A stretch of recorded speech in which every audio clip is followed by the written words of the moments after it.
السلام علیکم ورحمۃ اللہ وبرکاتہ۔ الحمدللہ رب العالمین، والصلاۃ والسلام علیک یا رسول اللہ وسلم علیک یا حبیب اللہ۔ بسم اللہ الرحمن الرحیم، انا اعطیناک الکوثر، صدق اللہ العظیم و صدق الرسول النبی الکریم، وآخر دعوانا الحمدللہ رب العالمین۔ قرآن مجید فرقان حمید میں اللہ ارشاد فرماتا ہے، انا اعطیناک الکوثر، اے محبوب ہم نے آپ کو کوثر عطا فرمائی۔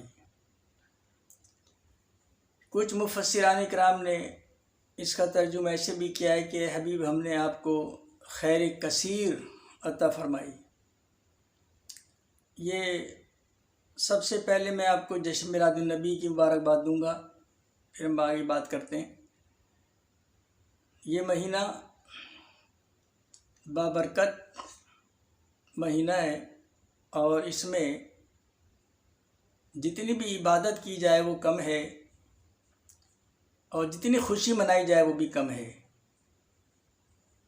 اس لیے کہ اس نبی کی پیدائش ہے کہ جس نے امت کے لیے یہ دن رات دعا کی کہ رب ہب لی امتی، اے رب میری امت کو بخش دے، اور امتی وہ حق ادا نہیں کر پا رہے۔ ایک چیز میں بتاؤں کہ خوشیاں بہت مناؤ، بہت خوشی کرو، لیکن احترام اور ادب کے اندر۔ بس اتنی سی آپ لوگوں سے ریکویسٹ ہے کہ محبت کے ساتھ جشن مناؤ، چراغاں کرو، کیونکہ نبی کریم صلی اللہ علیہ وسلم کی ذات مبارکہ وہ ہے کہ جس کا ذکر میرا رب کرتا ہو تو ہم کیا کریں گے۔ اور بس اتنی سی آپ لوگوں سے گزارش ہے کہ تھوڑا سا اگر کیک کاٹنا ہے تو کیک کے اوپر کچھ نہ لکھا جائے، کہ کیک بہت بڑا کیک بنایا جا رہا ہے اور اس کے اوپر لکھا جا رہا ہے جشن میلاد النبی صلی اللہ علیہ وسلم، اور پھر اس کو کاٹا جا رہا ہے۔ وہ چھوٹی والی تلوار ہوتی ہے اس سے کاٹتے ہیں، اور تمام علماء کھڑے ہوتے ہیں اور وہ کیک کٹ رہا ہوتا ہے۔ اگر کیک ہی کاٹنا ہے تو اس پہ کچھ نہ لکھواؤ، یہ تو نیت ہے نا کہ کس لیے کر رہے ہیں کام بس۔ لیکن آپ عام آدمی کے متعلق میں بتا دوں کہ اگر کسی کی سالگرہ ہو رہی ہے اور ہم کیک کاٹتے ہیں تو اس کے اوپر نام نہ لکھو، سالگرہ مبارک لکھ دو، وہ نام کاٹنا اچھا نہیں ہے۔ تو کجا کہ نبی کریم صلی اللہ علیہ وسلم کا نام تلوار سے کاٹا جائے تو یہ ذرا اچھا نہیں ہے۔ دوسری بات یہ، پہلی ویڈیو کے اندر بتا چکا ہوں میں، اور بھی دوبارہ بتا دوں کیونکہ آج پہلی تاریخ ہو گئی، آج پہلا دن ہے اور کل انشاءاللہ دوسرا دن ہوگا، 2 تاریخ ہو جائے گی چاند کی، کہ لنگر بانٹتے ہوئے بہت خیال کرنا ہوگا کہ لنگر بانٹ رہے ہیں تو بہت طریقے سے دیں، اس لیے کہ وہی اگر تھیلی پھٹ جاتی ہے تو وہی پیروں کے نیچے چاول آ رہے ہیں، رزق کی بے حرمتی ہو رہی ہے۔ تو اس کا ذرا سا خیال کریں بڑے طریقے سے، اور عوام الناس سے بھی میری ریکویسٹ ہے کہ بڑے تسلی کے ساتھ لنگر لیں اور پیچھے ہٹ جائیں، چلے جائیں، 1-2 کے چکر میں نہ پڑو۔ یہ دیکھو کہ جتنے بھی لوگ جلوس میں ہیں، جلسے میں ہیں، یہ کام جلوس میں زیادہ ہوتا ہے، تو وہ اس کی بے حرمتی نہ ہو۔ اب ایک شخص ٹرک کے اوپر سے پھینک رہا ہے تھیلی پھٹ گئی، لازم ہے کینچ کرنے والے ہاتھ زیادہ ہیں، وہ سارا کا سارا چاول جو ہے وہ روڈ کے اوپر آ جاتا ہے۔ تو کائنڈلی ذرا سا اگر احترام کر لیں گے تو بہت اچھا ہوگا۔ کیونکہ نبی کریم صلی اللہ علیہ وسلم نے ہمیں یہ درس نہیں دیا تھا جو حرکتیں ہم کر رہے ہیں۔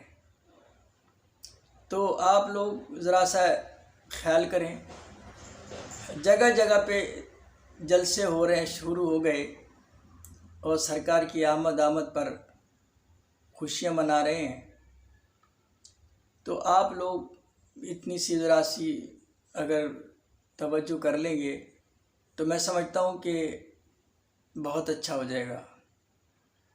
اب اگر کسی کے سمجھ میں نہیں آتا تو بات دیگر ہے، میرا کام بتانا تھا۔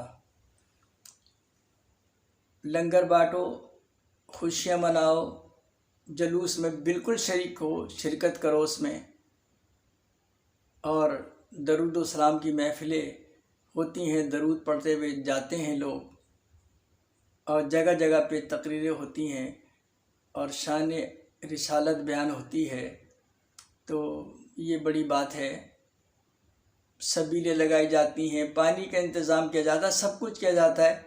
اتنا پانی لے لو، اتنا شربت لے لو کہ جتنا پی سکو، یہ نہیں کہ آدھا پی لیا اور آدھا پھینک دیا، تو یہ بھی ذرا سا غلط ہے۔ اور یہ کام ہمارے علماء دین کا ہے کہ وہ سمجھائیں کہ ایسا نہ کرو، لیکن سمجھ میں نہیں آتا کہ یہ چھوٹی چھوٹی باتیں ہیں جو سمجھانی چاہیے، وہ نہیں سمجھائی جاتی۔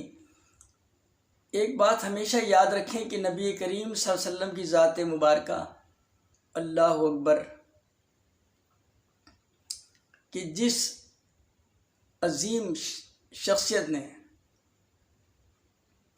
63 سال کی عمر میں نبوت ملنے کے بعد اپنی امت کا بہت خیال کیا ہے، بہت زیادہ خیال کیا ہے، اور بس اللہ سے یہ دعا کی کہ اے اللہ میری امت کو بخش دے۔ امت کیا کر رہی ہے؟ ہم لوگ کیا کر رہے ہیں؟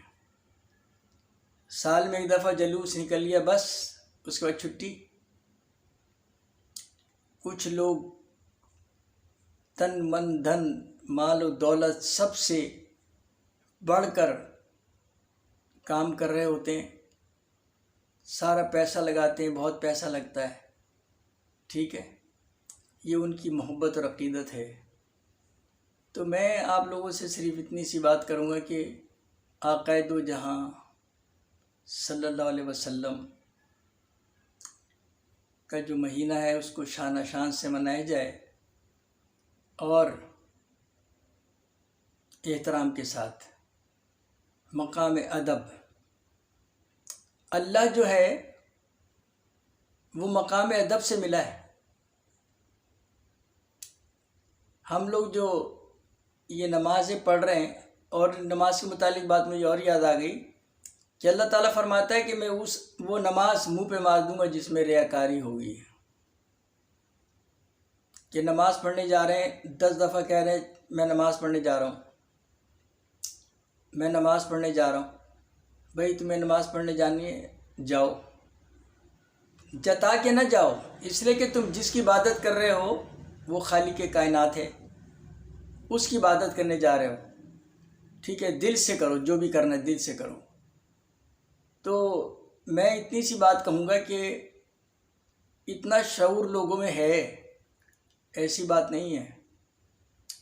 خواتین بہت احترام کرتی ہیں، اور کھانے پکانے فاتحہ کا سارا انتظام ہوتا ہے، سارا کچھ اچھے طریقے سے کرتی ہیں، اور میری دعا ہے کہ اللہ تعالیٰ ہمیں نیک ہدایت دے، اور میری اللہ سے یہ بھی دعا ہے کہ یا اللہ تو ہمیں سچا انسان بنا دے، ہماری ذات سے کسی کو تکلیف نہ پہنچے، اور اگر کسی سے کوئی تکلیف پہنچ جائے تو اسے معاف کر دو۔ اللہ کو یہ ادا بڑی پسند ہے، اس کو معاف کر دو، اس کا صلہ تمہیں رب کائنات دے گا، یہ میرا یقین ہے۔ اور قرآن مجید فرقان حمید میں رب کائنات فرماتا ہے کہ یہ میرے گھر کی بات نہیں ہے، میں کوشش کرتا ہوں کہ آپ لوگوں کو بات بتاؤں جو قرآن مجید، فرقان حمید اور احادیث کے حوالے سے بات ہو، کیونکہ آج کل لوگوں کو دیکھ کے مت جلوس نکالو کہ لوگ کیا کرتے ہیں اپنے جلوسوں میں اور ہم کیا کر رہے ہیں۔ مجھے کام ہے در یار سے در یار پھر در یار ہے۔